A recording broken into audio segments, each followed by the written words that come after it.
Yo, what's up guys? This is Mayor Selfie Boy and Caleb NC Vlog TV guys.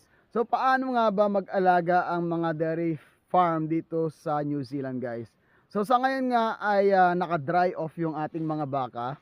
Ayan, so ngayon na ito yung aming mga dry stock at hindi nga sila mini-milkingan ngayon.